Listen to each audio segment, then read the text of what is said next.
Welcome to SVRK 9 news channel. గొల్లపూడిలో నిర్వహించిన విలేకరుల సమావేశంలో ఆలయ అధ్యక్షులు దయానిధి దాస్ అమృత గంగా దేవి దాసి రథయాత్ర విశేషాలను వెల్లడించారు.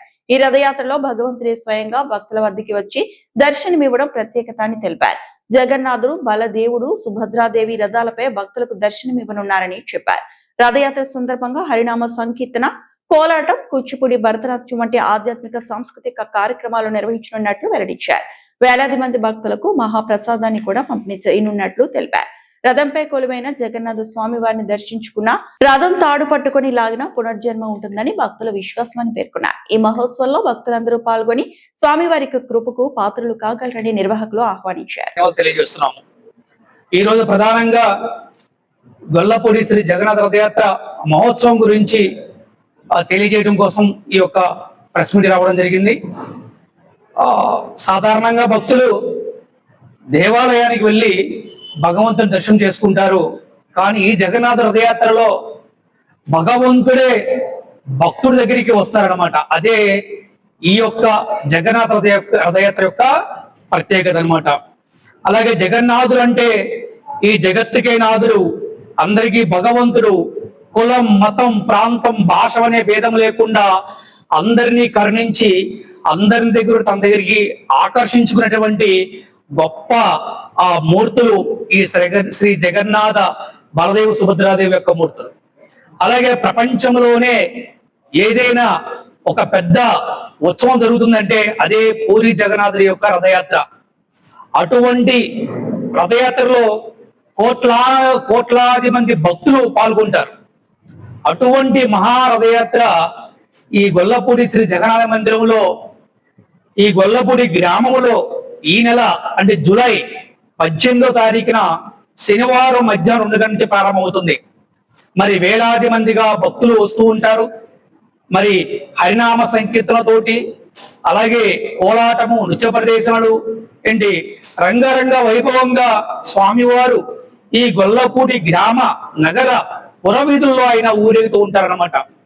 అలాగే ఈ యొక్క కార్యక్రమంలో కూచిపూడి, భరతనాట్యం, ఎన్నో ఆధ్యాత్మిక కల్చరల్ యాక్టివిటీస్, అలాగే వేలాది మంది భక్తులకి మహాప్రసాద వితరణ చేస్తున్నాం అనమాట.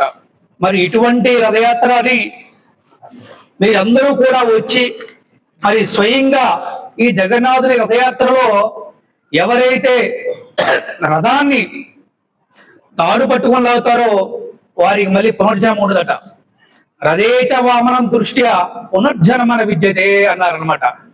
ఎవరైతే రథం మీద ఆసినటువంటి జగన్నాథుని దర్శనం చేసుకుంటారో వారికి జన్మ ఉండదట, జన్మ రాయికు అని చెప్పేసి మనకి శాస్త్రం చెప్తుంది.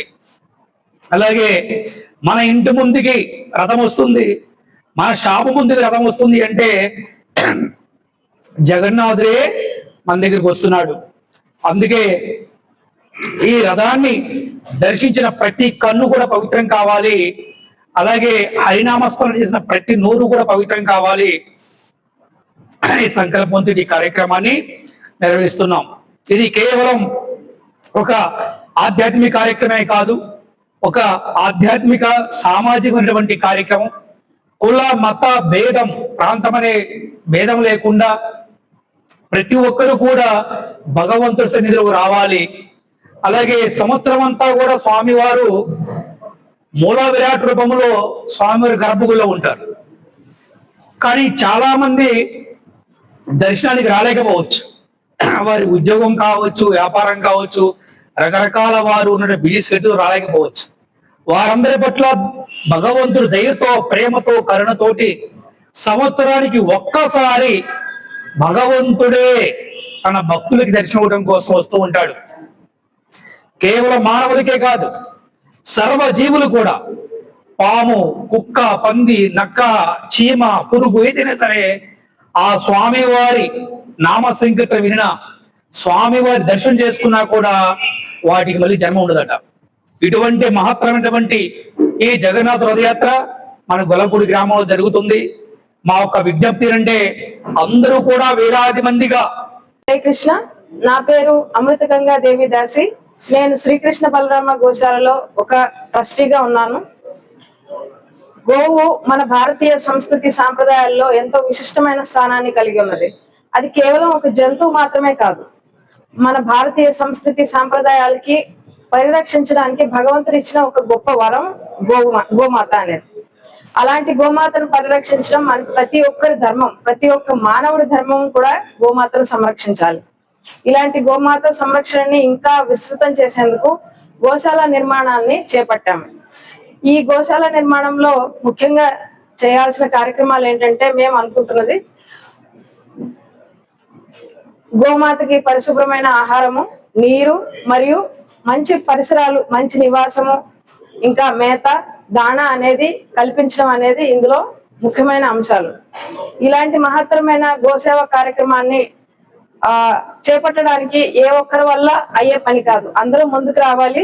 సో ఎంతో మంది వ్యాపారవేత్తలు ముందుకు రావాలి, సేవ చేయాలి.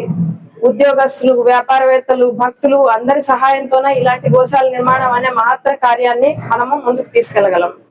కాబట్టి ఈ గోశాల నిర్మాణంలో మనం అందరం భాగస్వాములు అవుతాము. కేవలం ధన రూపేణ మాత్రమే కాదు, వస్తు రూపేణ అంటే సిమెంట్, ఇటుకలు, ఇంకా ఐరన్, తదితర సామాగ్రి ఏదైతే నిర్మాణంలో ఉపయోగపడతాయో అలాంటి సామాగ్రితో కూడా మనము ఈ గోశాల నిర్మాణంలో భాగస్వామ్యం అవ్వగలం. మనం అందరం గోసేవ చేసుకుందాము, మన సంస్కృతి సాంప్రదాయాల్ని కాపాడుకుందాం. హరే కృష్ణ.